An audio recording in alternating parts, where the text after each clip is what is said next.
Yang namanya masalah di dalam rumah tangga, obrolin. Jangan didiemin. Kenapa? Itu akan menjadi bom waktu. Setan gosok tuh hati kita. Setan masuk ke dalam pikiran nih. Kuping kita dibisikin terus. Oh, jangan dikasih maaf. Jangan, gak usah perlu minta maaf. Oh, jangan dimaafin. Itu pasti setan akan ikut campur.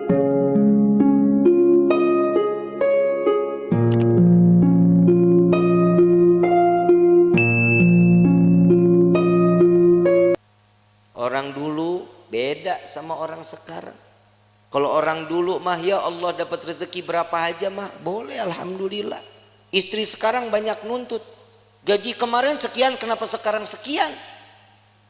Betul nggak? Kenapa begitu?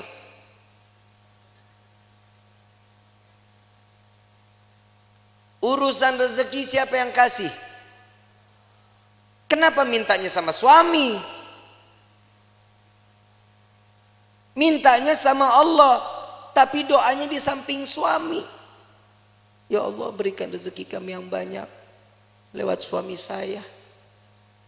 Samping telinga ngomong kalau lagi tidur juga.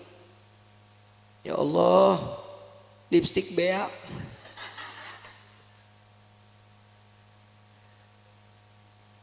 Itu suami pasti mimpinya nggak bagus. Rumah tangga itu dijalanin, bukan dipikirin. Betul nggak? Jalanin rumah tangga. Ya ada kerikil-kerikil rumah tangga, ya wajar. Kita jalan aja kadang suka ada yang bolong jalanan. Betul? Saat dimana kerikil itu ada, itu pembelajaran bagaimana caranya kerikil itu hilang. Ambil sapu, singkirin. Jangan ditimbun, bakal jadi gede. Orang lewat susah. Yang namanya rumah tangga itu jalanin. Jalanin semata karena apa? Karena Allah, cari ridho, selamat, imannya juga dipakai. Yang namanya manusia itu ditegur lewat perkataan Allah. Takwanya yang diingetin. Kenapa? Karena pernikahan itu wajib dijalani dengan ketakwaan, dengan ibadah kepada Allah. Suami istri kalau jalan ibadah sama-sama di hadapan Allah dengan mencari keridhaan Allah, selamat rumah tangga kita ibu bapak. Selamat. Ibu bikin kopi, ridho. Ya Allah, saya ingin bikinin kopi buat suami saya. Jangan dicampur sianida. Pahit. Bikin karena ridho, kehidupannya apapun senyum. Tadi saya bilang, jangan takut saat nanti setelah pernikahan rezeki kalau Allah lagi kurangin, terima aja. Ujiannya tuh di dalam hidup kita. Itu ujian pertama. Kadang ada pernah dengar nggak orang baru nikah 2 bulan 3 bulan cerai? Ada nggak? Ada. Kenapa? Karena tidak menerima hasil apa yang telah diberikan oleh Allah. Allah udah jamin di dalam Al-Quran, fa inna ma'al usri yusran, inna ma'al, setiap kesulitan pasti ada kemudahan, ada jalan keluar. Gak mungkin setiap jalan keluar itu buntu, gak mungkin. Allah menetapkan satu ujian kepada setiap hamba, pasti hamba itu punya kekuatan.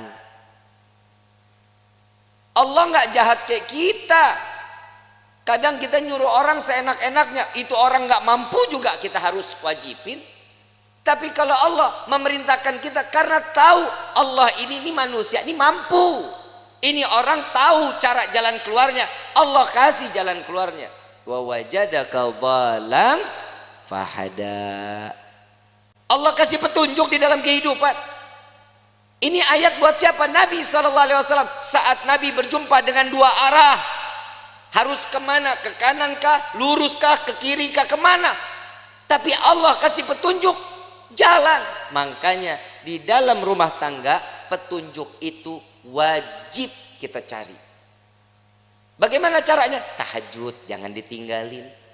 Sholat duha jangan ditinggalin. Sholat taubat, hajat, minta sama Allah. Kenapa? Saat seorang istri sujud, saat seorang suami sujud, ini akan mendapatkan pandangan kasih sayang oleh Allah, insya. keluarganya pasti sakinah, aman, tenang. Yang kedua, mawaddah. Mau apapun kendala di dalam rumah tangga tetap ngegemesin. Tahu ngegemesin? Bercanda tuh di dalam rumah tangga harus. Suami istri jangan tegang-tegang. Cuman nanya, gaji berapa sekarang? Lu berapa? Gue sekian. Banyakan gua. Jangan. Saling. Bercanda bagaimana? Sekiranya yang dilihat istri suka, suami suka. Ada kisah ini, Sayyidina Ali karamallahu wajha, menantu Rasulullah sallallahu alaihi wasallam, pernah ada konflik saat Siti Fatimah berbicara. Saat Siti Fatimah berbicara itu, Sayyidina Ali ngerasa tersinggung. Wajahnya berubah. Gak seneng. Tapi gak berani untuk ngucapin Sayyidina Ali.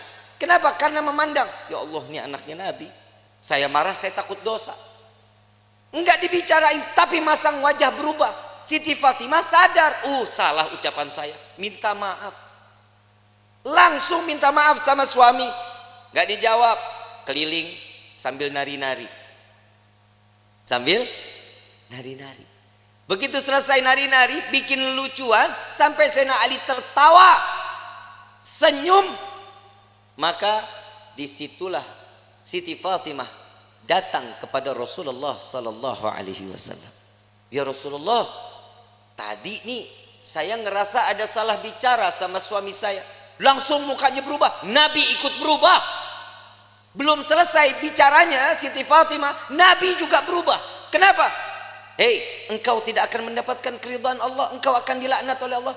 Tar dulu, saya sudah berhasil membuatnya dia tersenyum. Apa yang kau lakukan? Saya menari-nari entah berapa puluh kali, saya keliling-keliling di depan wajahnya sampai keluar senyuman. Apa kata Nabi? Maka saat dia tersenyum, Allah buka pintu surga untukmu, maka Allah kembali ridha kepadamu. Pak, Bapak, esok kalau istri marah-marah, panggil topeng monyet, suruh main, suruh dia joget di depan kita. Jangan malu, Bu. Ibu punya salah, ngomong minta maaf. Nggak tahu salahnya di mana, tetap minta maaf. Bib, kalau yang salah suami, tegur baik-baik. Jangan didiemin sehari, 2 hari, 3 hari. Ini bahaya. Ini kadang di rumah tangga suka begitu tuh. Kadang kalau lagi ribut rumah tangga, main diem-dieman. Saya lagi bingung. Ada suami istri kalau ribut diem-dieman. Lu tinggal serumah. Lu diem-dieman. Lu kayak anak kos. Yang namanya masalah di dalam rumah tangga, obrolin. Jangan didiemin. Kenapa? Itu akan menjadi bom waktu. Setan gosok tuh hati kita. Setan masuk ke dalam pikiran nih.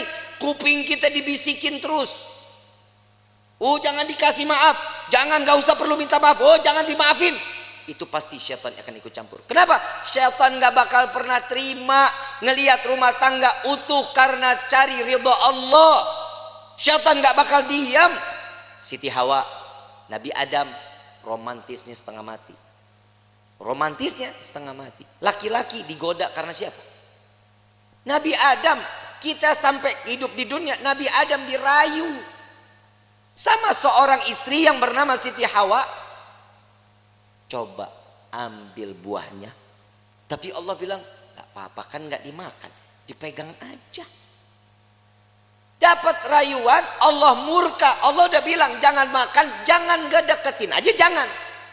Dipetik baru sampai di gigi, Allah murka, diturunin ke dunia.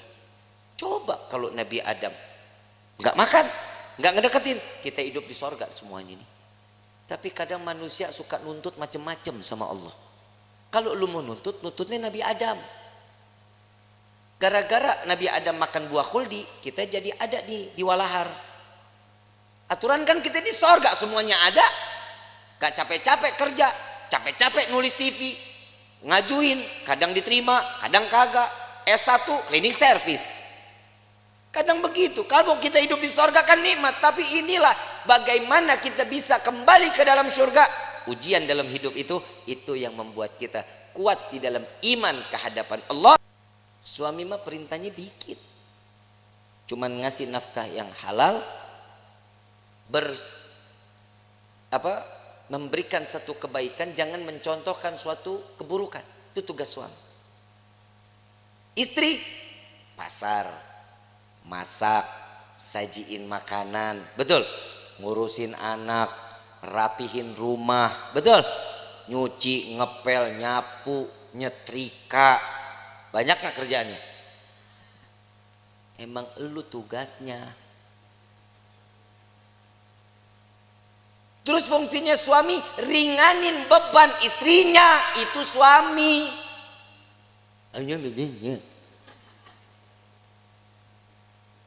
Yang namanya suami kalau lagi istri nyuci, suami yang ngejemur. Emang nggak ada suami yang begitu di sini? Nggak ada. Tukar tambah, Bu.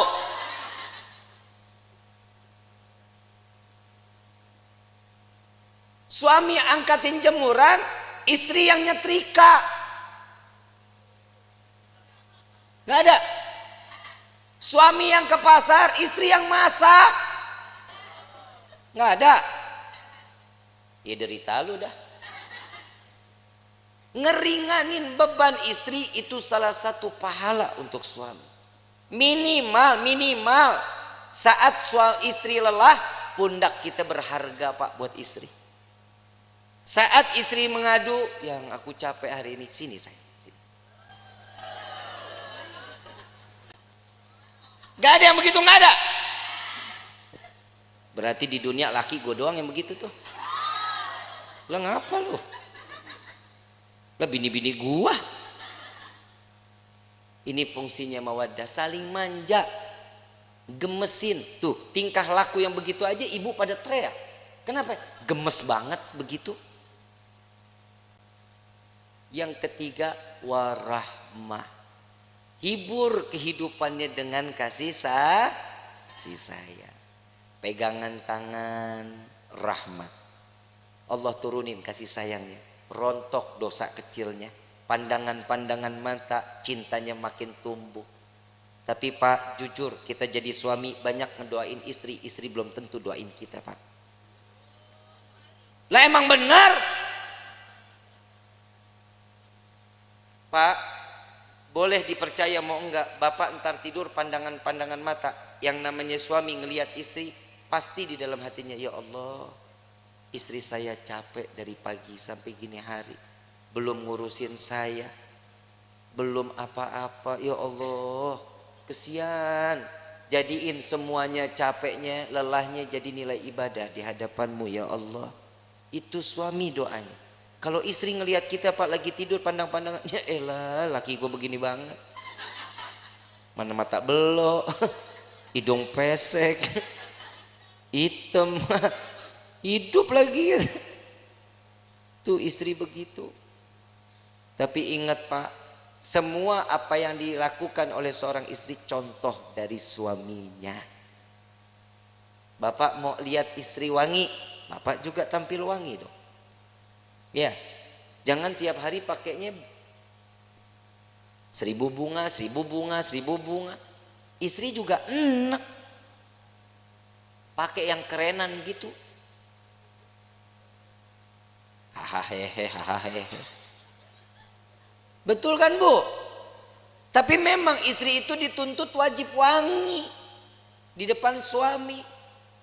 Lu mah kagak. Mana apek, bore mason, cap kampak, GPU, kan? Bu,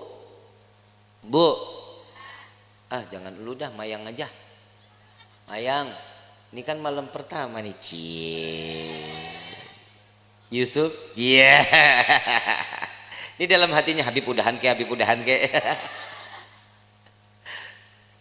Mayang, tampilnya sebagaimana pengantin baru terus sampai mati menjadi pengantin baru. Ya, minimal kalau tidur nggak males pakai bedak, pakai lipstik. Ya, Sup ngomong, yang aku paling suka dia ngelihat kamu kayak gini.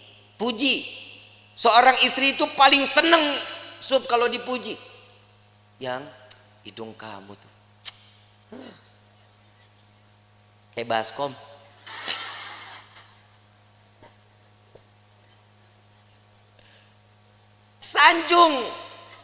Sanjung istri.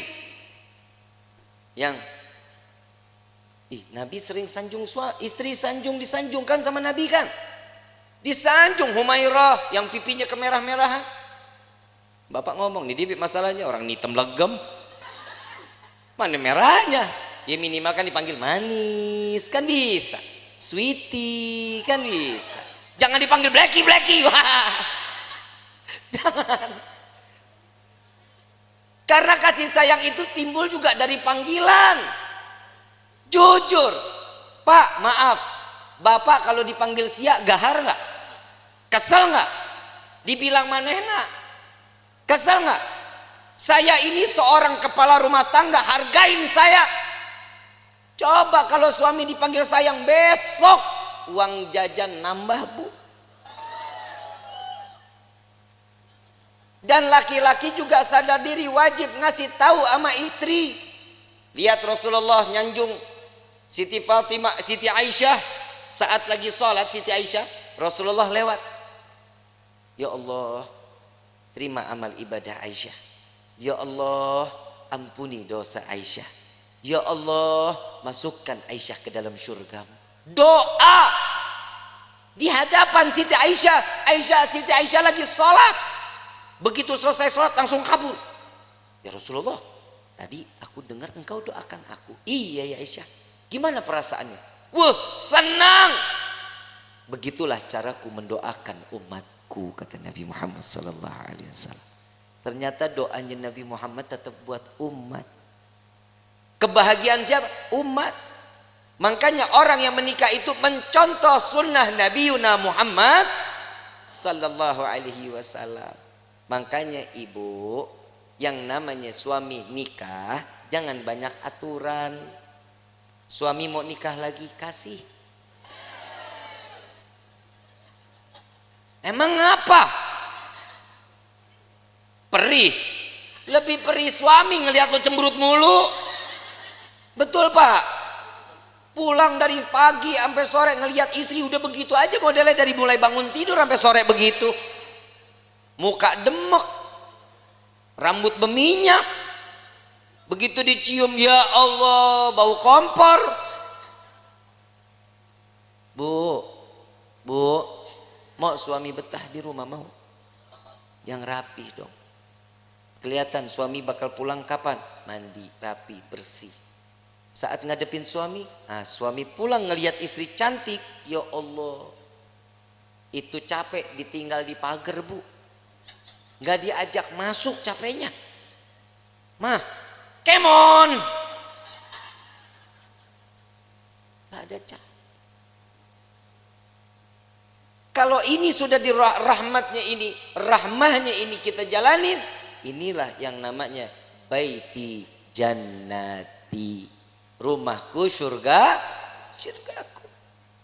Tapi kalau ini nggak ada, iman nggak ada, siap, rumah jadi neraka. Rumah jadi neraka.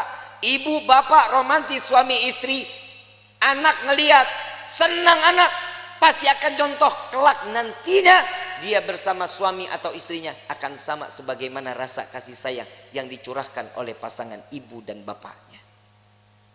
Kalau anak tiap hari ngelihat orang tua ribut, besok anak begitu juga. Apalagi kalau ada bapak kasar sama istri. Nah, punya anak laki-laki, punya anak perempuan, besok tuh anak kalau udah gede punya psikologinya berubah, takut sama laki-laki, dia akan cari pasangan perempuan. Lah emang udah banyak sekarang yang begitu. Sebenarnya itu faktornya bukan hanya itu. Yang kedua, ada salah sama siapa dia bermainnya, sama siapa dia berkawannya. Makanya rumah tangga itu diisi dalamnya dengan iman, kenalin Allah sama nabinya, maka rumah tangga akan berkah. Ini ibu kagak sholat, bapak enggak sholat, anak dituntut untuk hafal Quran, kan PA.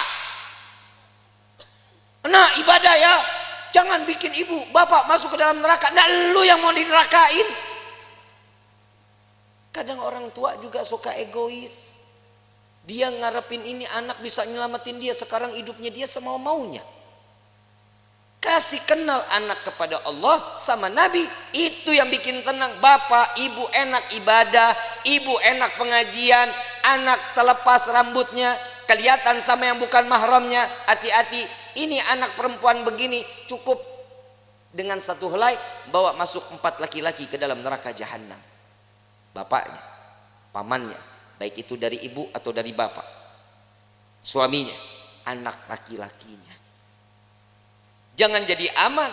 Makanya saya selalu mengatakan, saat proses pemakaman, simak baik-baik. Untuk para alim ulama, para kiai, para asatid, saya ingin menyampaikan, untuk prosesi pemakaman, perempuan dilarang ikut di dalam proses pemakaman.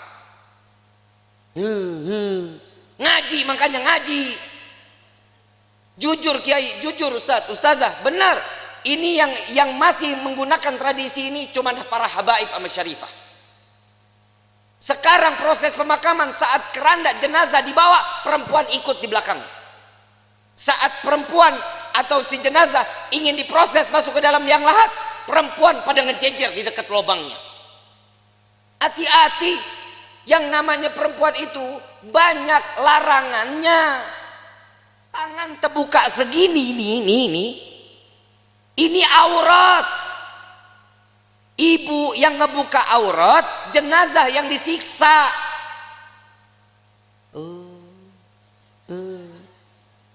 Ini tolong Pak diumumin.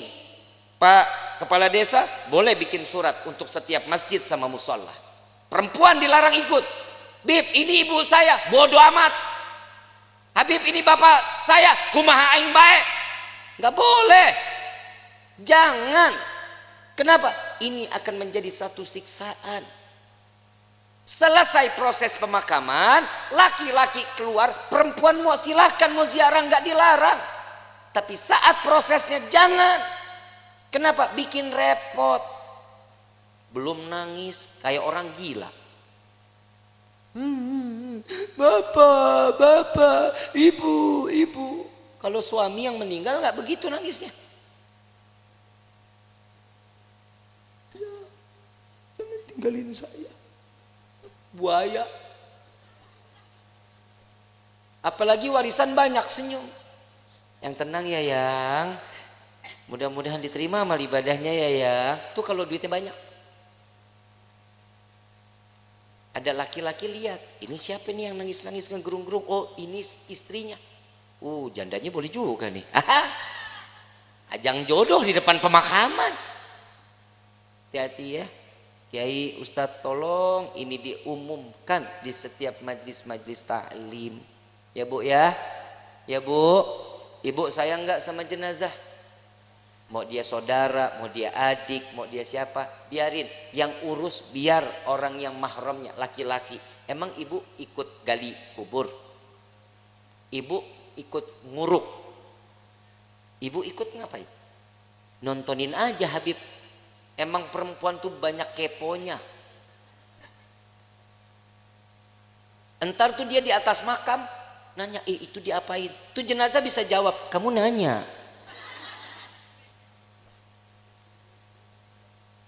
Bahaya. Ya jangan ya. Jangan ya Bu ya. Mulai sekarang nggak boleh ikut lagi. Insya Allah. Nanti kalau suatu saat, mudah-mudahan kita semua dikasih umur panjang, sehat afiah untuk ibadah kepada Allah. Amin ya Rabbal. Allahumma, entah keluarga kita yang meninggal, biarin aja, biarin sampai selesai. Mau ikut ke pemakaman boleh, tapi nunggu selesai proses, laki-laki keluar, perempuan baru masuk. Ya, ikut situ. Mau tebar bunga silahkan, ya, mau naruh air mawar silahkan, nggak apa-apa. Tapi saat proses, perempuan jangan ada yang ikut. Kenapa? Ini yang akan menjadi penyebab siksaan untuk ahlil kubur. Na'udzubillahi min dzalik. Kenapa? Karena perempuan itu banyak larangannya. Paham ya? Insya kurang lebih mohon dibukakan pintu maaf yang seluas-luasnya. Wabillahi taufiq wal hidayah. Wassalamualaikum warahmatullahi wabarakatuh.